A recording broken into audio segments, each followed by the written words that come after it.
Good morning. We're going to talk a little more about religion today in our continued series on the concept of religion and studying from the book of James. And today we want to talk about one of the more obvious problems people tend to point out about religion in general and religious folks. And that is we have a tendency to bicker and complain and fight amongst ourselves like everybody else does, like fighting like church people. If you've been to church very long in your life, then you've been in a church fight at some point. We got funny jokes about it. I'll tell you a cheesy one just for fun. You know about the guy who was found on the deserted, isolated island out in the Pacific where he had been stranded for years and years and years. And when the people found him on the island, there were 4 buildings on the island. The first one, they said, "Well, what's that?" And they said, "That's my house. That's where I live." The second one, they said, "What's that?" "Well, that's City Hall. That's where I go to get out of the house, and pass legislation for the island and so forth." Third one, they said, "What's that?" And they said, "That's my church." And what's the fourth one? "That's where I used to go to church." Everybody's got a used to go to church place. Everybody's got a background of this happened at church and I don't go there anymore, or I went for a while and stopped and came back. And church people fuss and bicker. We do. There's no doubt about it. My friend at one point was the minister in Wilburton, Oklahoma, and I'll pick on them because they're not here to defend themselves today. But at one point, I don't know if you've ever driven through Wilburton, at one point, not very long ago, there were 3 churches of Christ in Wilburton, Oklahoma. And you think about that a second. A little town in southeast Oklahoma barely has 3 gas stations, ought to have 3 Mexican restaurants. There is no reason it should have 3 churches of Christ in a town that size, but they did. Well, because there'd been a fight somewhere back before, and these went like that, and then there'd been a fight before that, and they went like that, and you end up with 3 of them in the same little town. It happens, right? It definitely happens. So a question we get from time to time, if religion is such a good thing, Ben, and you seem to be in favor of it, why do religious people fight so much? Why do they fight and bicker? Why are they the way that they are? Seems like if we could just get rid of that religion stuff, maybe we'd have less fighting and bickering in the world. Of course, now we have to realize that right off the bat, there's something wrong with this question. It's not very scientific, so let me think about it like a scientist for a minute. If I came up to you and I said, "Hey, I discovered what causes COVID." You said, "Really? That sounds important. What does it?" "Wearing blue shirts." You said, "Well, seems kind of unlikely. Why? What led you to believe that?" "Well, John Netherton had COVID, and he's got a blue shirt on." I think most of you would say that is very unimpressive use of the scientific method, right? To test that, what we'd want to do is we want to say, well, is there anybody who has COVID without a blue shirt? Is there anybody with a blue shirt who doesn't have COVID, right? And pretty quickly we'd say, that seems to have nothing to do with it, Ben, but thanks for trying. So the same thing here. If religion's such a good thing, why do religious people fight so much? Another question we'd want to ask is, would we get along better if we got rid of religion? Right? It's one thing to say religious people fight a lot, so religion must cause fighting. But then we'd have to do the control experiment, right? And we'd say, okay, let's get some irreligious people together, put them in a room, they'll never fight, right? Have you ever watched Congress? Right? Getting rid of religion does not make people suddenly agreeable. Quite the contrary. For the last few hundred years, we have worked really hard to make our country an increasingly secularized, de-religious space, right? Do we get along better now? We've created a utopia where everyone gets along all the time, right? No, of course not. Right? The absence of religion has not made us more agreeable people, possibly worse, right? So I think the question deserves to be expanded. The reason we notice it with religious people is because they're the people who are, in theory, trying to do better. You ever thought about it? Only religious people can be hypocrites. Because they're the only people in town who say they're trying to be good people, in a sense. See what I'm saying? If I say, I'm not trying to be a morally good person. And then I act like a not morally good person. Well, I'm not a hypocrite. I'm just being genuinely me. If you say, I'm trying to be a decent person, and then you act badly, guess what you are? Wow, there's a hypocrite right there, see. People trying to be good are the only people who can fail at it. So, of course, you're going to find some disappointment among the religious because it's, in a sense, the only game in town as far as people who are every week getting together and saying, we've got to do better, we're pretty bad humans. So I think if you keep that in mind, then, we can look at this question a little differently. And do we have a problem among the religious, among fighting and so forth? Is there a reasonable expectation? The end of James chapter 3, beginning of James chapter 4 is our text today, and it's going to answer some of these questions, I think, really well.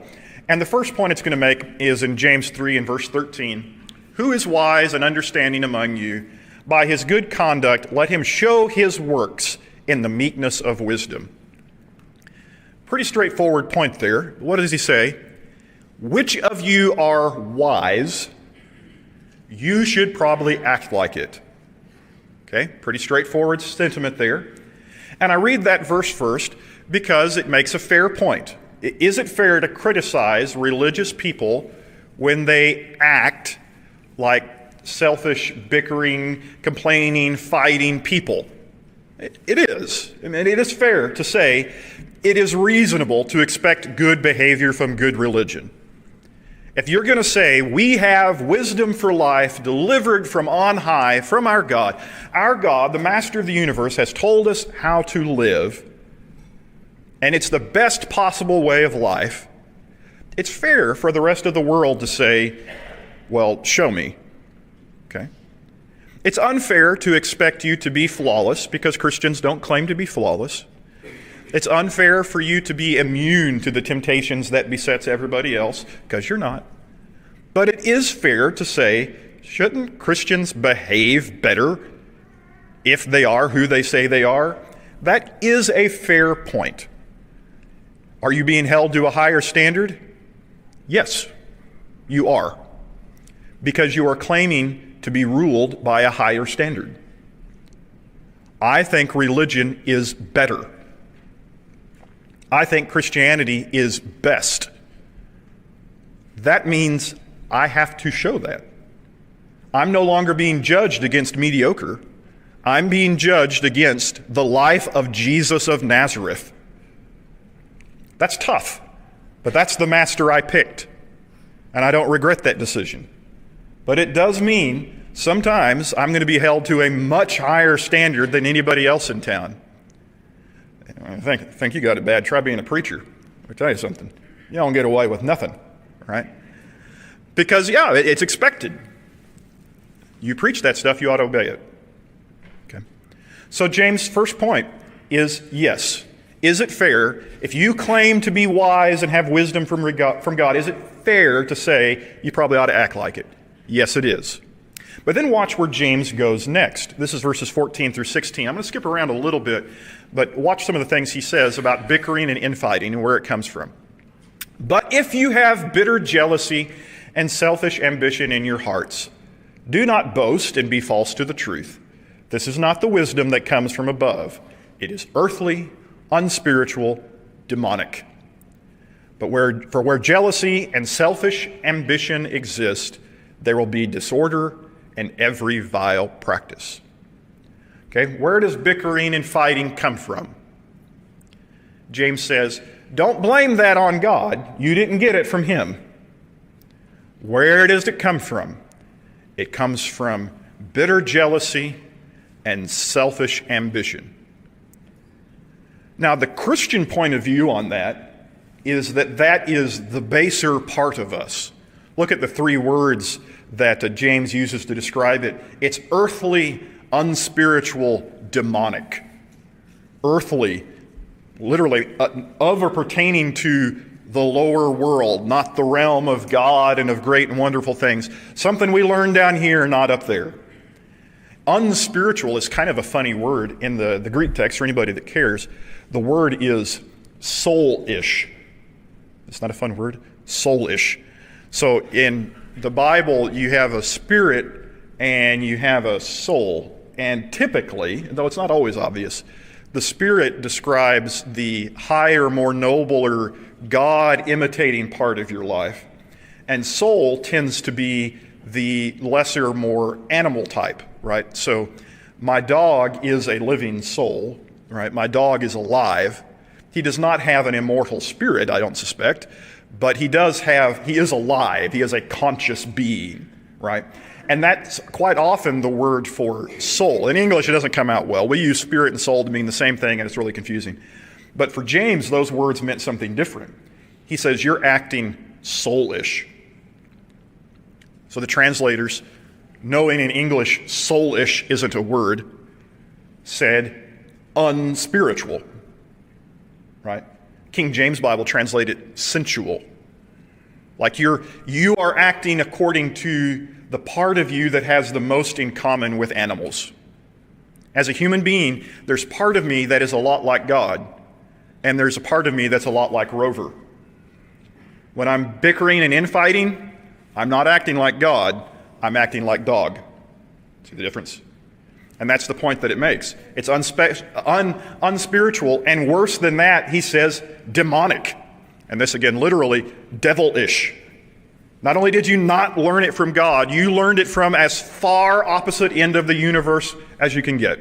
That's where you learned that. But setting aside the Christian interpretation in this verse, there's actually nothing really controversial in most of this verse. Like if I brought in an atheist clinical psychologist, and I got him up here and I said, please tell us where does fighting come from? Why do people fight? The basic premise of that verse they're going to agree to, not the sensual and devilish and God stuff, right? Because they're an atheist, but bitter jealousy, selfish ambition. Okay? Whether you believe in God or not, we're actually in agreement on that point. Bitter jealousy, selfish ambition, if that's ruling your life, you're going to fuss a lot, you're going to fight a lot, you're going to have problems getting along with people. Listen to James chapter 4, 1 through 3. What causes quarrels and what causes fights among you? Oh, great. This is my whole sermon in a verse, because that's our question. Where does it come from? Is it not this, that your passions are at war within you? You desire and do not have, so you murder. You covet and cannot obtain, so you fight and quarrel. You do not have because you do not ask. You ask and do not receive because you ask wrongly to spend it on your passions. What's the point? Bitter jealousy, selfish ambition, and now just add the word covetousness to that. Okay? Everybody know the difference between jealousy and covetousness? I can barely say covetous. It's a hard word to get off my tongue. Covetousness has way too many vowels in it, in my opinion. Jealousy and covetousness. Jealousy is wanting to keep what you have. Covetousness is wanting to take what you don't have. Okay? So I'm jealous for what's mine and I don't want to share. I'm covetous of what's yours and I'd like to have it. Jealousy means I don't like the way you look at my wife. Covetous means I've been looking at your wife. See the way those words, both of them involve desire, it's just the object is different. So the first passage was about bitter jealousy, selfish ambitions, and the second passage is about covetousness. I look around, I want to have what's best for me, I want to keep everything that's mine, not only that, I want to look at what you got and I want to take that. I want to have what you've got. What you desire and don't have. And so what do? You murder. Well, that escalated quickly. Most of you probably haven't said, well, I really want what he has, and then stabbed a guy, right? But James is speaking in a little bit of hyperbole because that is the point.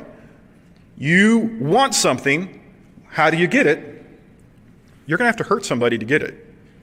Whether it's robbery or deceit or violence or murder, right? You're going to have to hurt somebody and take what they've got. That's the only option. So you quarrel, you covet, you cannot obtain, you fight, and you quarrel. Where do fights come from? From wanting things we don't have. Selfish ambition, bitter jealousy, add covetousness.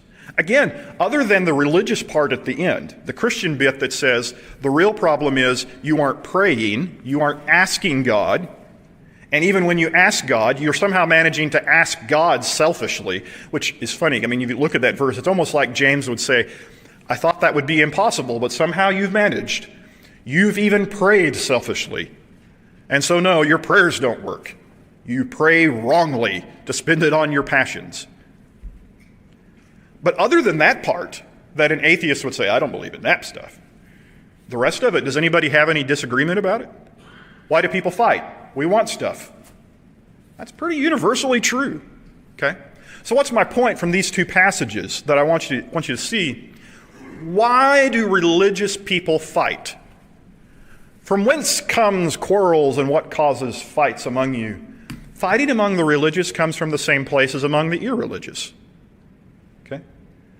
It's not that we caught this disease caused religion and now we can't get along. You know why religious people fight? James says it's because it's your selfish ambition, your jealousy, and your covetousness. You know why irreligious people fight? Selfish ambition, jealousy, and covetousness. Turns out wearing the blue shirt didn't have anything to do with it. Turns out religion had nothing to do with it. It's a deeply human problem. And just finding a scapegoat to blame it on doesn't fix it. Okay, well, great, Ben. Can we have something positive today? Everybody's got the problem. Everybody's selfish. Everybody's got ambition. Everybody's got jealousy. Everybody's got covetousness. What are we supposed to do with it? James is going to have something positive to say. He says there's something we can do to address that. He's going to actually give us 5. I know, it's a sermon and it's got 5 points instead of 3. 5 things we can do to combat the fighting and the selfishness and ambition, the jealousy and covetousness that lead to that. Okay? Number 1, verse 17 and 18. Going back a little bit in the previous chapter. The wisdom from above is first pure, then peaceable, gentle, open to reason, full of mercy and good fruits, impartial and sincere. And a harvest of righteousness is sown in peace by those who make peace. James says, do you want peace? You have to stop listening to the wisdom from below, earthly, unspiritual, demonic. You got to start listening to the wisdom from above. And what does that wisdom teach us? Doesn't make it hypothetical. He says specifically, it teaches you to be of pure and genuine heart, to be peaceable, to want peace with other people, to be gentle and open to reason. Can we stop there? Gentle, open to reason. Have you ever had a fight that started with 2 people being gentle and open to reason? That's not how fights get started. Fights get started when we're harsh and decided we're right before we ever started talking. But gentle, open to reason, now that'll kill a fight in its tracks, right? It's a sign of mutual respect.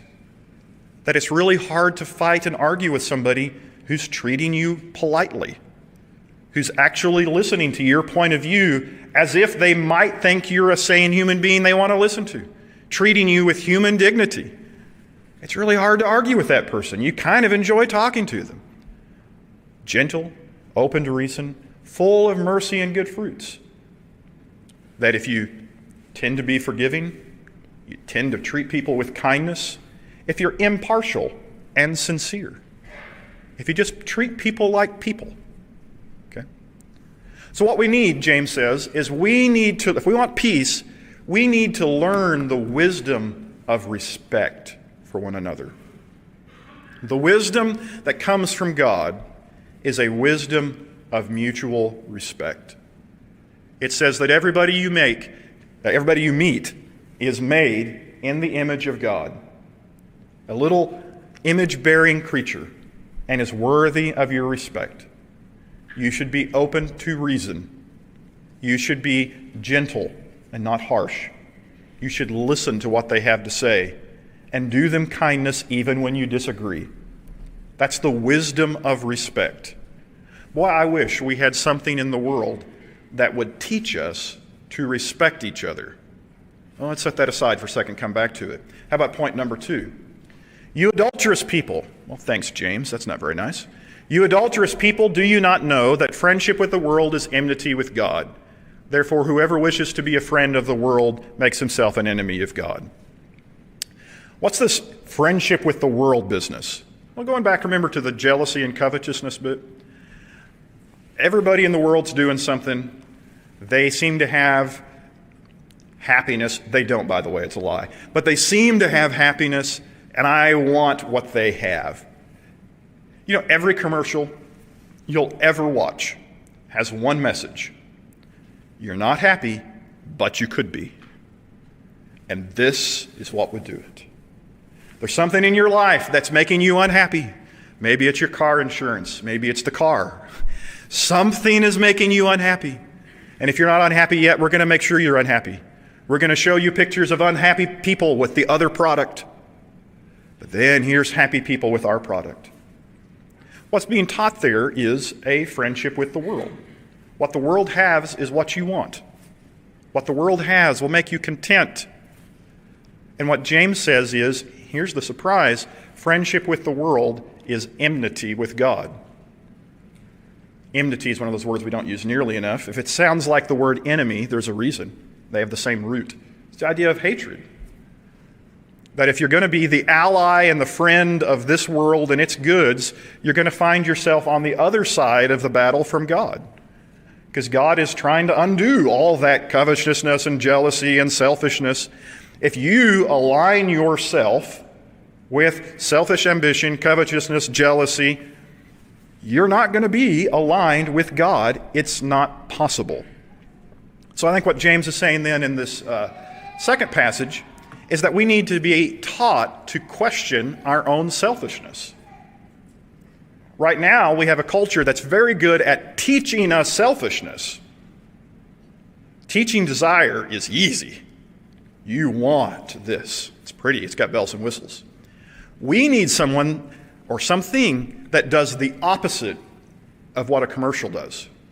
We need somebody that teaches us to question our own selfishness. That what I want might not be good for me. That what other people have may not be my ultimate good. And that maybe if I had everything I think I want, I still wouldn't be content. Why wouldn't it be great if there was something in the world that taught us to question our own motives when they're selfish? I don't know what that would be. So let's set it aside next to the other one. Move on to point number 3. James chapter 4, verse 5. Or do you suppose it is to no purpose that the Scripture says he yearns jealously over the Spirit he has made to dwell in us? Once in a while when you're writing a sermon, you find a verse and you say, I have a curiosity question. And then 5 hours later, your wife calls you and says, are you coming home? And you think, what happened? And you haven't written a page of notes. That happened in James 4:5. It's a fascinating passage. And I just went down the rabbit hole. It's a hard passage to translate. It's a hard passage to interpret. I'm just going to give you the best I can and save you the rest of it. But what it seems to be saying, read the little line again, he yearns jealously over the Spirit that he has made to dwell in us. Okay? Jealousy is wanting to keep what you have. Covetousness is wanting what other people have. Can God have covetousness? Answer is actually no, not just because he's good, but because it's impossible. There's nothing that God doesn't have. Right? There's no second God that he says, boy, I wish I had his car. It's not possible. There's only one God. He created everything. Everything belongs to him. So it's actually logically impossible for God to covet. Is it possible for God to be jealous? Actually, the Bible says yes, quite a lot. Because everything belongs to him. But here's the kicker. For God to be jealous is not even a moral evil. You know, Texans say it ain't bragging if it's true. Well, it's not really jealousy if it's yours. It all actually belongs to him. And he's generous with it. James 1 actually makes this point twice. James chapter 1, verse 5 says, if you lack wisdom, ask of God, who gives to everyone liberally and does not restrain.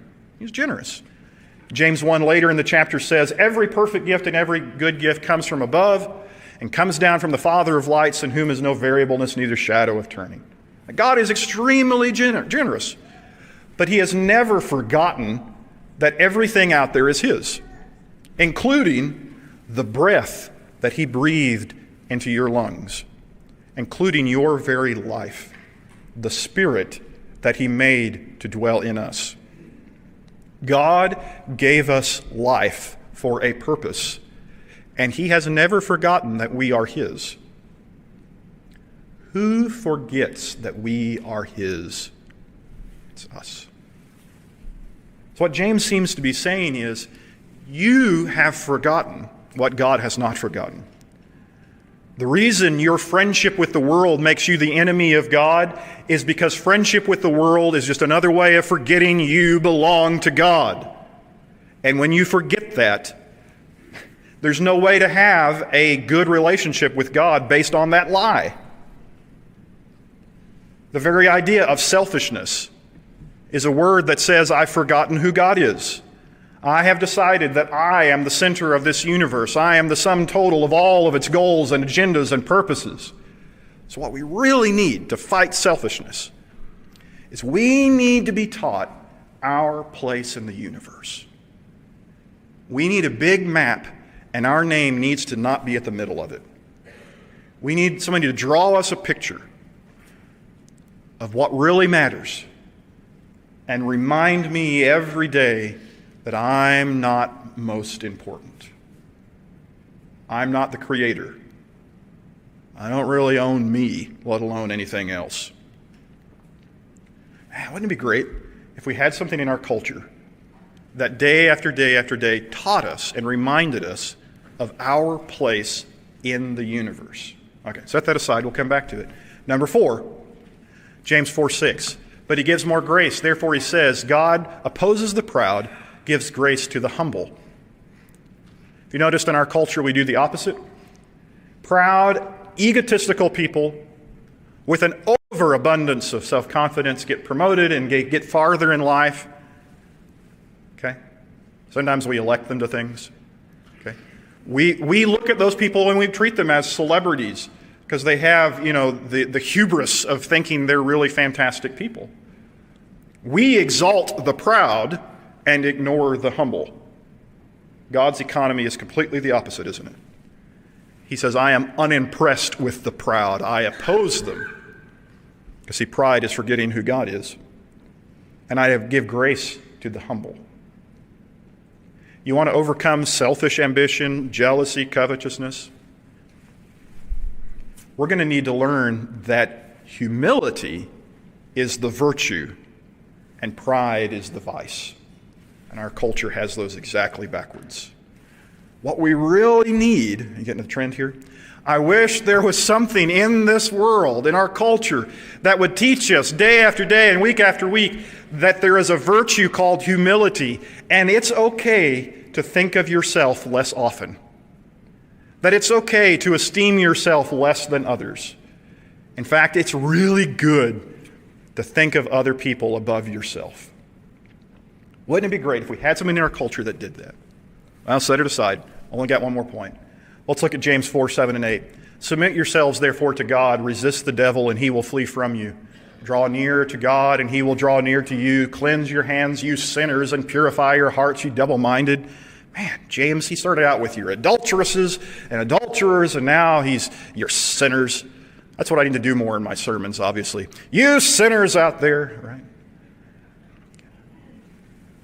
What is James saying here?